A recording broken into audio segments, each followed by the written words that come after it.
Hi అండి, నమస్తే. Welcome back to ఈతరం రుచులు.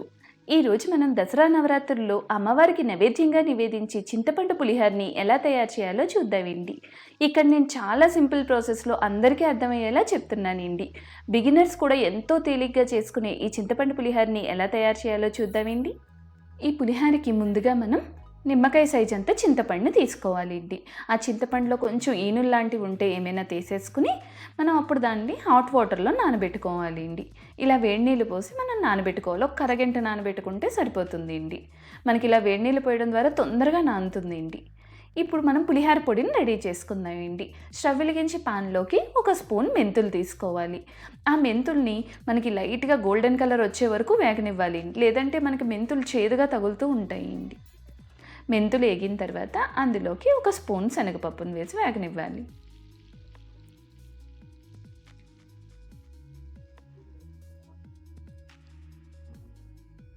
శనగపప్పు కొంచెం వేగిన తర్వాత అందులోకి 2 స్పూన్లు ఆవాలు వేసుకోవాలి అండి. ఇదంతా మనం పులిహోర పొడిలా చేసుకుంటున్నామండి. చివర్లో కలుపుతాం. దానివల్ల మనం ప్రత్యేకించి మళ్ళీ ఆవ పెట్టాల్సిన అవసరం ఉండదు అండి.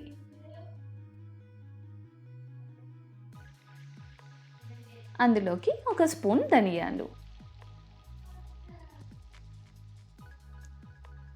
ఒక స్పూన్ మినప్పప్పు,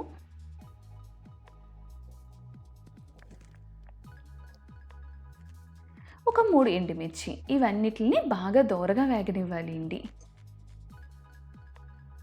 ఇవన్నీ కూడా కొంచెం వేగిన తర్వాత ఒక స్పూన్ నువ్వుపప్పు వేయాలి అండి. ఈ నువ్వుపప్పుని ముందు వేస్తే కనుక మాడిపోతుంది అండి. అందుకని కొంచెం వేగాక నువ్వుపప్పు వేసుకోవాలి.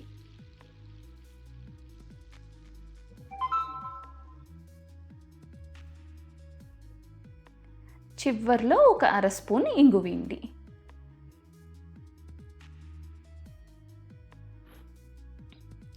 ఇవన్నిటిని ఇలా దోరగా వేగించి మనం చల్లారనిచ్చుకోవాలి అండి. ఇలా చల్లారిన వాటిని మిక్సీ జార్లో వేసుకుని మెత్తగా గ్రైండ్ చేసుకుని ఉంచుకోవాలి. మనకి ఈ విధంగా రెడీ అయిన పొడిని మనం 2-3 నెలల పాటు ఫ్రిడ్జ్లో నిల్వ చేసుకోవచ్చండి. మనకి ఈ లోపు చింతపండు అనేది నానిపోయింది అండి. ఇలా జ్యూస్ వడకొట్టే దాంతో మనం చింతపండు నుంచి రసం తీసుకుంటే చాలా తేలిగ్గా ఉంటుందండి. జనరల్గా మనకి చింతపండులో ఇసుక, ఈనులు ఇలాంటివి చాలా ఉంటాయి కదండి. అవన్నీ కూడా తేలిగ్గా మనకి ఫిల్టర్ అయిపోతాయండి.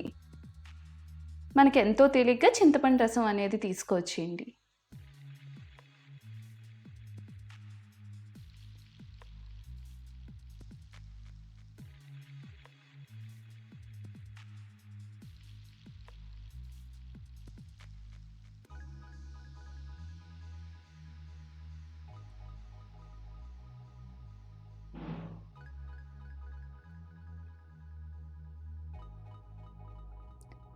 ఇప్పుడు స్టవ్ వెలిగించి పాన్లోకి 3 స్పూన్లు ఆయిల్ తీసుకోవాలి అండి. ఆయిల్ కొంచెం వేడవగానే అందులోకి 15-20 జీడిపప్పులు వేసుకోవాలి అండి. ఈ జీడిపప్పులు మనం దోరగా మీడియం ఫ్లేమ్ మీద వేగనివ్వాలి అండి.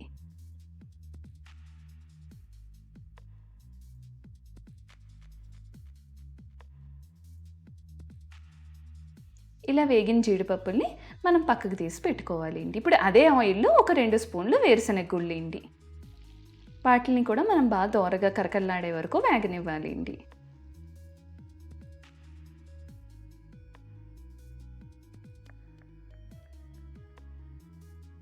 ఇలా వేగిన వేరుశనగ గుళ్ళను కూడా తీసి పక్కన పెట్టుకోవాలి.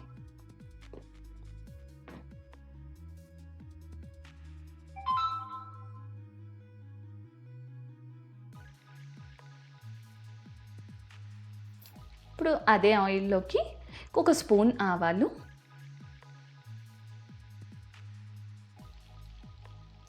ఆవాలు కొంచెం చిటపట్లాడే వరకు వేగనివ్వాలి అండి.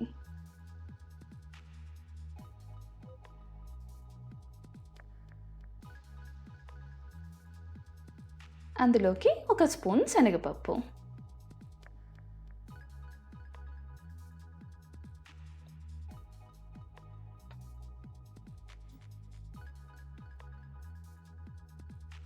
ఒక స్పూన్ మినప్పప్పు,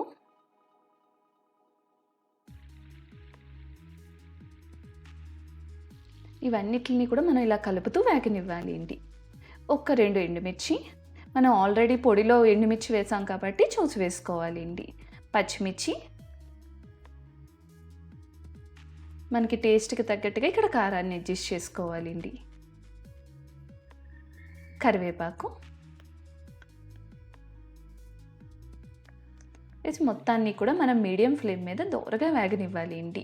ఈ తాలింపు మొత్తం వేగాక చివర్లో ఒక అర స్పూను పసుపిండి.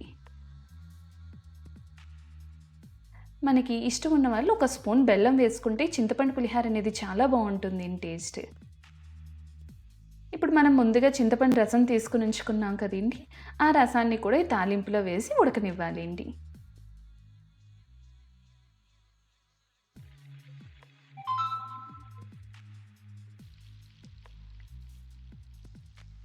అందులోకి తగినంత ఉప్పు. ఈ మొత్తం పులుసుని మనం ఆయిల్ కక్కేదాకా మీడియం ఫ్లేమ్ మీద వేగనివ్వాలండి. మనకి ఎడ్జెస్లో ఆయిల్ రిలీజ్ అవుతుందండి. అప్పటి వరకు వేగనిస్తే మనకి పులిహారకి టేస్ట్ అనేది బాగా వస్తుందండి. మనం ఇలా ఆయిల్ కక్కే వరకు ఉడకనిచ్చిన పులుసుని మనం ఫ్రిడ్జ్లో కూడా నిల్వ చేసుకోవచ్చండి. ఒక 10-15 రోజులు ఎప్పుడు కావాలంటే అప్పుడు మనం తీసుకుని కలుపుకోవచ్చండి.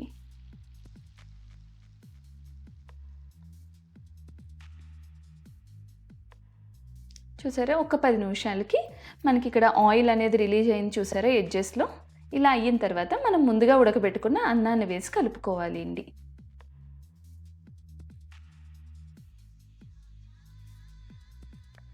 కొంచెం కరివేపాకు వేసి మొత్తాన్ని పులుసు అంతా కూడా ఈ అన్నానికి బాగా పట్టేలా కలుపుకోవాలి అండి.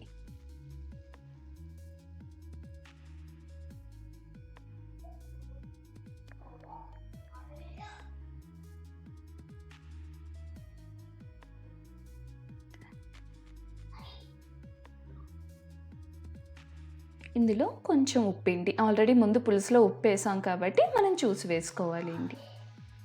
మనం ముందుగా పులిహార పొడిని రెడీ చేసుకున్నాం కదండి, ఆ పొడిని ఇప్పుడు వేసుకోవాలి చివర్లో.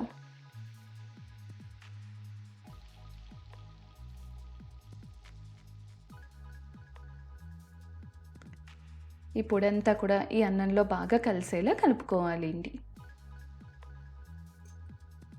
చూసారా, మొత్తం కూడా ఎంత బాగా కలిసిపోయింది అండి.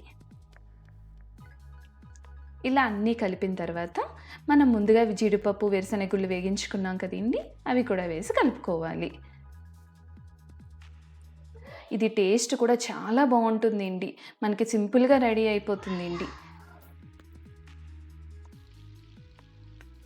ఇంత తేలిగ్గా చేసుకునే పులిహోరని మీరు కూడా ఒక్కసారి ఈ విధానంలో ట్రై చేయండి.